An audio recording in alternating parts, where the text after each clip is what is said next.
সিরাজগঞ্জের উল্লাপাড়া উপজেলার দমদমা গ্রামের মানুষ দীর্ঘদিন ধরে একটি ভাঙা রাস্তায় চলাচল করছিলেন। বৃষ্টি হলেই রাস্তা কাদা আর পানিতে ভরে যেত। স্কুলের শিক্ষার্থী, কৃষক ও সাধারণ মানুষ সবাই দুর্ভোগে পড়তেন। এই সমস্যা দেখে নিজস্ব উদ্যোগে এগিয়ে আসেন পঞ্চকোশী ইউনিয়নের সাবেক বিএনপি সাধারণ সম্পাদক মোহাম্মদ হায়দার আলী। তিনি প্রায় ৩০০ মিটার রাস্তার গর্ত ভরাট করেন এবং পানি বের হওয়ার ব্যবস্থা করেন। এখন রাস্তা দিয়ে গাড়ি ও মানুষ সহজে চলাচল করতে পারছেন।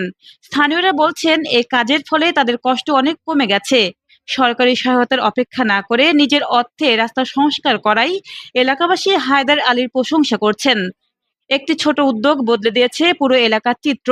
দমদমা গ্রামের এই কাজ প্রমাণ করে মানুষের জন্য কাজ করলে মানুষের ভালোবাসাও পাওয়া যায়।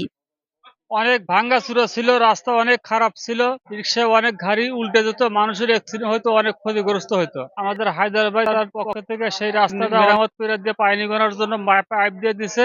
আমি হায়দার কাকার জন্য আল্লাহর কাছে অশেষ দোয়া প্রার্থনা করি, তিনি যেন বেহেশত নসিব করেন। সে নিজের নিজ খরচায় আমাদের এই রাস্তাটা ঠিক মেরামত করে দিল। এখানে এই রাস্তার পানি নিষ্কাশনের জন্য দেখেন এখানে ড্রেন করে দিয়েছে, যে ড্রেন দিয়ে পাইপ দিয়ে পানিটা এখান থেকে পুরোটা নিষ্কাশন হয়ে একটা ক্ষেতের মধ্যে অর্থাৎ মাঠ পর্যায়ে যায় পৌঁছে যাবে। এখানে পানিটা আর থাকবে না, জলবদ্ধতা এখানে আর সৃষ্টি হবে না ইনশাল্লাহ। নিউজ টেক্স দৈনিক অন্যধারা।